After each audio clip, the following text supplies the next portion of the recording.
green, blue, and red Gilthunder will be rated today. What's good, everybody? Sorry. Jesus, that was terrible. Terrible start. What's up, everybody? We're Expert. And we're back in our tier list bag. We haven't done one of these videos in a hot little minute. Almost a few, like 2-3 weeks maybe. Last one we did was OG Merlins. We got them on the list. And today we're going to do OG Gilthunder. There's not really an OG version. I just don't want y'all to get confused because I'm not doing the top 100 Gilthunder because I don't have him. So that's not going to be the topic of discussion today. We're going to be talking about the OG red, green, and blue Gilthunder.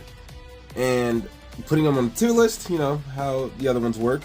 Going to take them through every piece of content. Well, I mean every, to be specific. It's going to be PvP, Deathmatch, Knighthood Boss, Bird, Deer, and Wolf.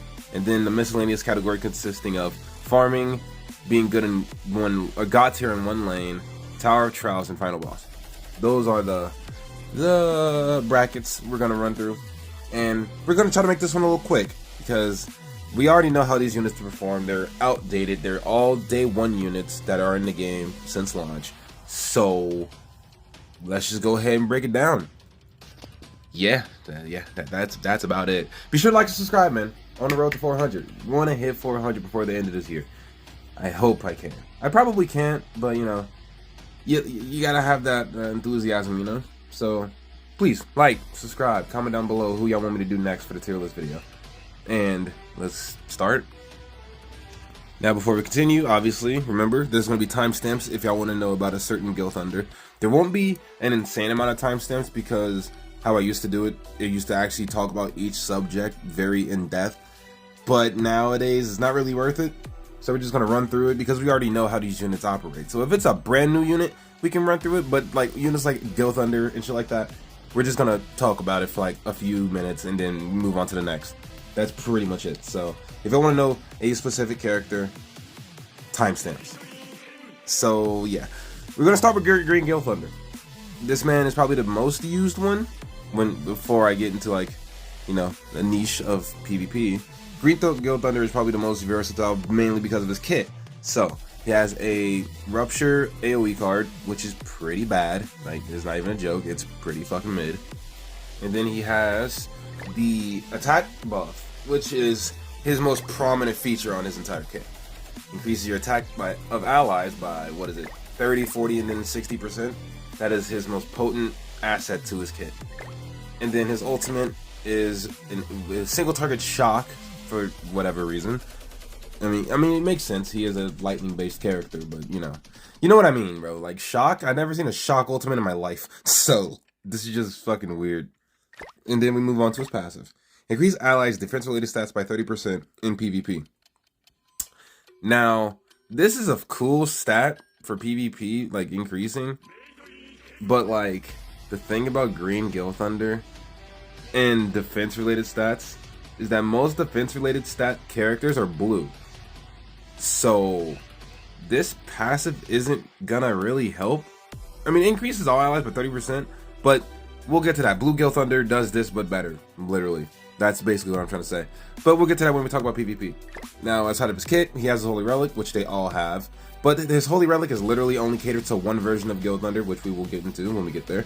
But his Holy Relic increases heroes' crit resistance, crit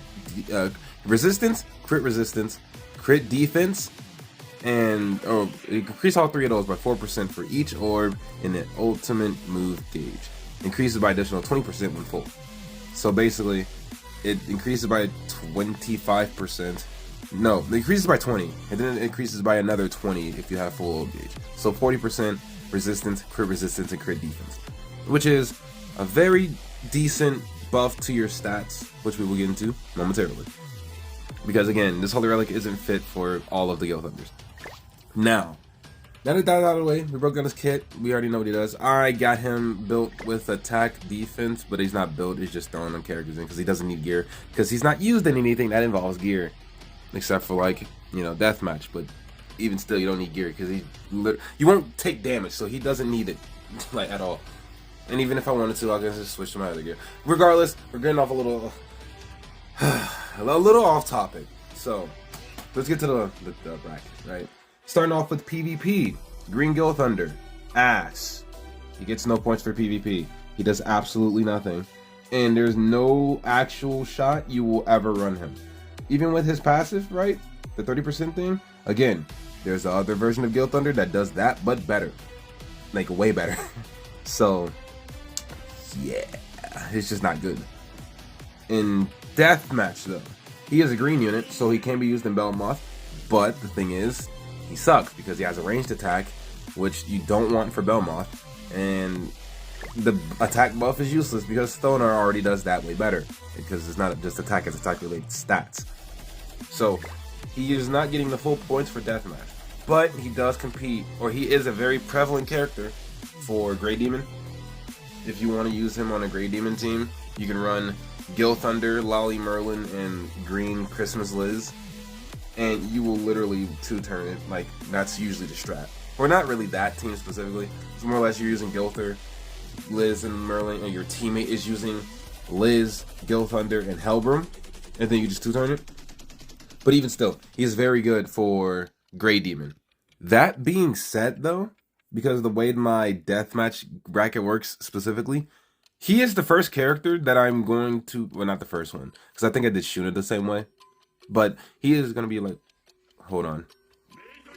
I don't remember where I left off. I have to pause the recording and do something. Oh, right, Deathmatch. And I said he's gonna be tiered as a support character, and because of that, on the support tier list, he'll get the max points because he allows for you to one or two turn, or one turn a phase, and by proxy one turn the Deathmatch. So he gets 4 points. Moving on, Knighthood battle. Knighthood boss, 0 points. That's like an easy no-brainer. He's not good in any situation. Like, you'll never see him used. So, easy 0 points there. I'm pretty sure that's just down the board for all of the Gilthunders. So, just to make that quick, they're all gonna get 0 points for Knighthood boss. We'll reiterate it when we get to them characters, but just saying now. Yeah, no. So now moving on to Bird. It's pretty straightforward to listen to. He can compete. Most characters can't compete in Bird if you're using Magelda, Melly, and Deanne. Whatever that fourth character would be, it would just get carried. And in this situation, the Gilthunder does get carried, but at the same time, since he has this decent attack buff that doesn't stack on top of Mageldas and stuff like that, or like, they don't interrupt each other, your attack stats go stupid. So, in theory, not in theory, I've done it. He's a very decent support, so he'll get 3 points for Bird, and that really sums it up. Like, very straightforward. You just buff with him all the time. You don't even gotta worry about like phase 4 because your attack stats are so high. The floor 1 phase 4 like gimmick, yeah, it's a joke if you get a rank 3 buff with him. So that's a thing. So now when it comes to Deer, he's not that good. He can do floor 1, but that's literally it. Floor 2, it gets a little rough for him, and then floor 3 is not even an option. Because the thing is with floor 2, he is a green unit, so him and Jormungandr is going to be competing for green cards. And on top of that, this Gilthunder only has 1 attack card, and his cards do no damage. So he gets cooked for floor 2. You can beat it, but he'll be dead at the end of it. 9 times out of 10. So yeah, he gets the 1 point for Deer. And now moving on to Wolf, that's an easy 0. No. 0. 90 times out of 10, majority of the units cannot be used for Deer. Or Wolf. Not even for floor 1. Which is like a pretty simple one, but not happening. Not in this lifetime. So yeah, that's about the normal stuff. Moving on to miscellaneous category, we got, again, Tower of Trials final boss, being good in 1 lane, and farming. Tower of Trials, he's good. He's used on 1 of them. There's a floor where we have to use an SR and a SSR character. Green Gilthunder is a SR character? SSR? He's an SSR, right? Wait. I can check. Yeah, he's an SR character. So you can use him for that. And then farming, no. Final boss, no. And being good in a specific lane, no. Because there is someone that does his job better, which is Hellbrim. In terms of That specific lane being him being used on the support Grey Demon team. So he gets no points for miscellaneous. Like, actually, he has like one of the lower scores I've seen in a very long time. But we'll get to that. But for now, let's go on to Blue Gilthunder, the one I actually like. So now, breaking down Blue Gilthunder as fast as possible. He has pretty mid cards, single target spike, but he doesn't crit, so that's cool. And the single target shock is useless, so that's also cool. Ultimate is the same, single target shock, whatever. His passive though, now this is the good stuff. Increase speed allies defense by 60%. Now if you know why this is good, it's because Nalfami exists, Raftalia exists, the new Grimoire exists, Tarmiel exists. All blue units that scale with defense. So just having him on the team, yeah, it gets spooky real quick. And then of course he has the Holy Relic, same effect as the other ones, upgrading their defense stats, or defense related stats, basically, to by 40%. But he doesn't really need this at all, because it doesn't upgrade defense. But yeah. Now, we get to the good stuff. PvP, he is good.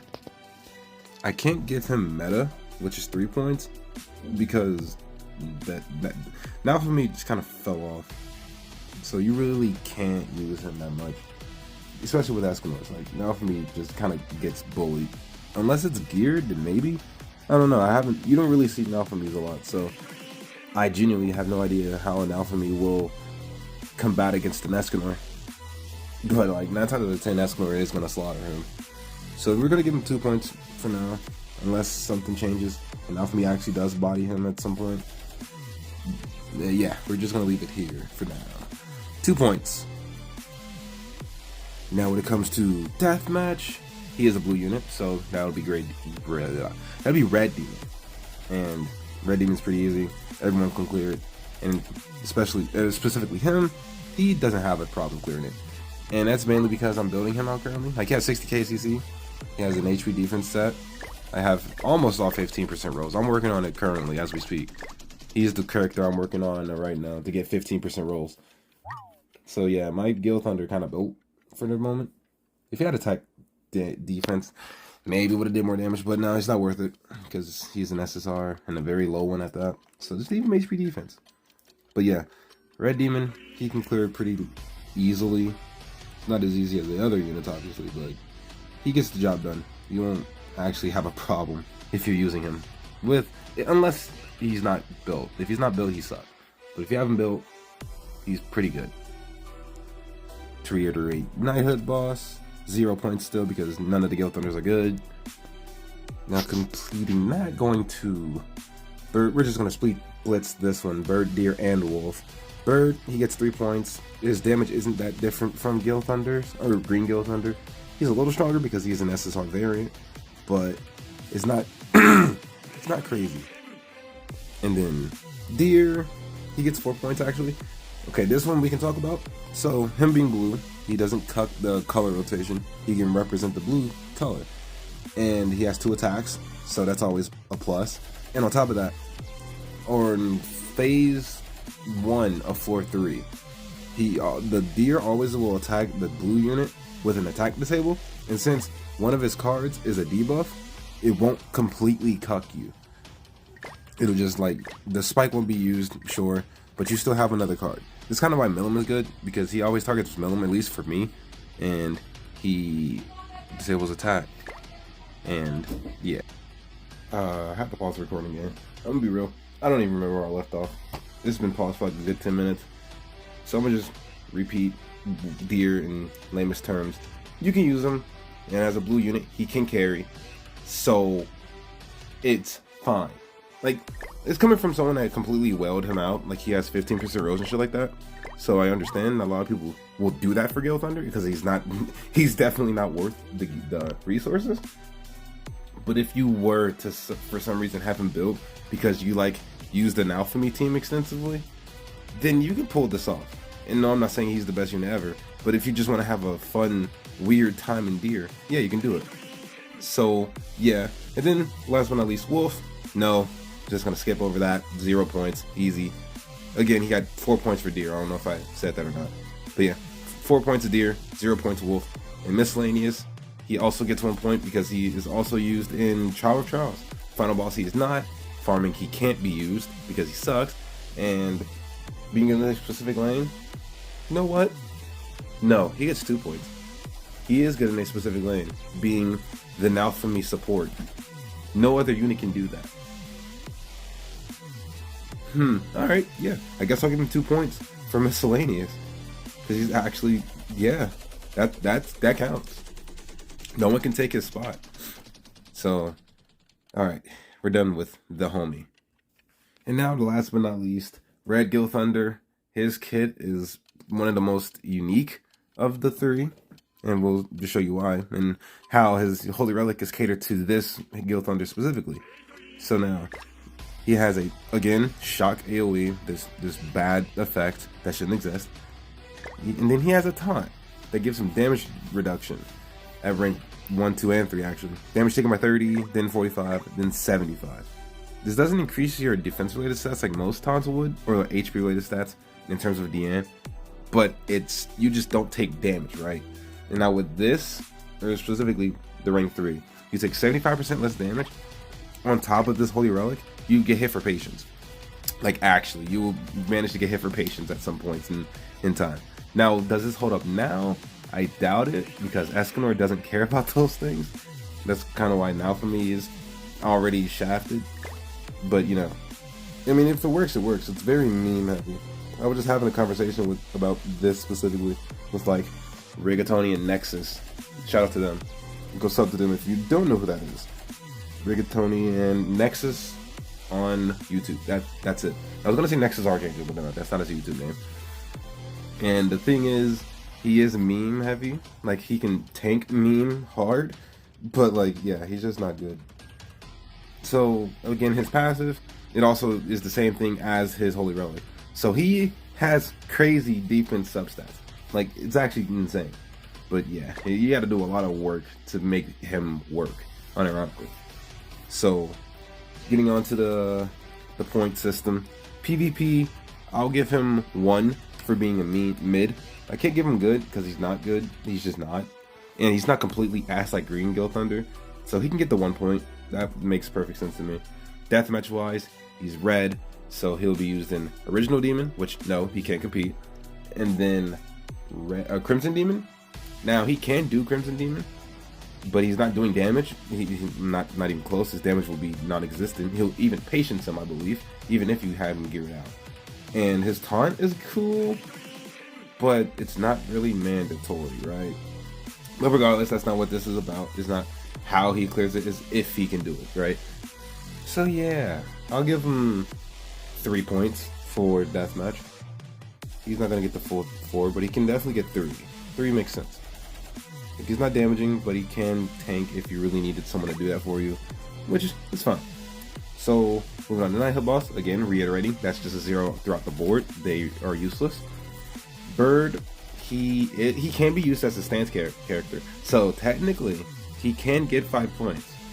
No, not even technically, he just does. Because his rank 1 lasts for 1 turn, 2 turns at rank 3, that's rough. But no, if he's a taunt character, that's an automatic 5 points for Bird. Like, really. Like, there's no ifs, ands, or buts, because you need a taunt character to get past 4-2. And any taunt character can do that job. Like, deadass. So, 5 points Bird. Deer-wise, he's red, but he only has 1 attack. And we tried it. He can beat 4-1, but that's it. He can't complete 4-2. Kind of just like Green Gilthunder. So, he gets the 1 point for Deer. Wolf, that's another 0. Because you don't need a taunt character and a character that does no damage. You want to hit, and if he's hitting for patience, you can't proc Thonar's passive, and that's what he'll do, patience. So, the 0 points for Wolf, and then last but not least, Miscellaneous. He can get 1 point for Tower of Trials, but that is it. He doesn't have any niche thing he's good at, and only he can do, because every other taunt character is better than him. He's not good at farming, and he's not good at Final Boss. And that about wraps up the scoring. Like, yeah, this was actually pretty quick. I'm surprised. So let's go ahead and hop over to the tier list, and we can count their actual tallies and put them on their rightful place. And here we are. onto the tier list of tier list. Now we already got the 3 Gilthunders up top, blue, red, and green. So we're gonna throw them down and let's talk about it. So blue Gilthunder, he averaged out to the highest score actually somehow. I don't know how that worked. Like, these placements are very interesting. But yeah, he's got 14 points, which puts him in the B tier selection. Now, Blue Gilly is going to be competing between these 3, Green Merlin, Twigo, and Deanne. So, in my personal take, in like a 1v1 scenario, right, does Blue Gilthunder beat Blue Deanne? No.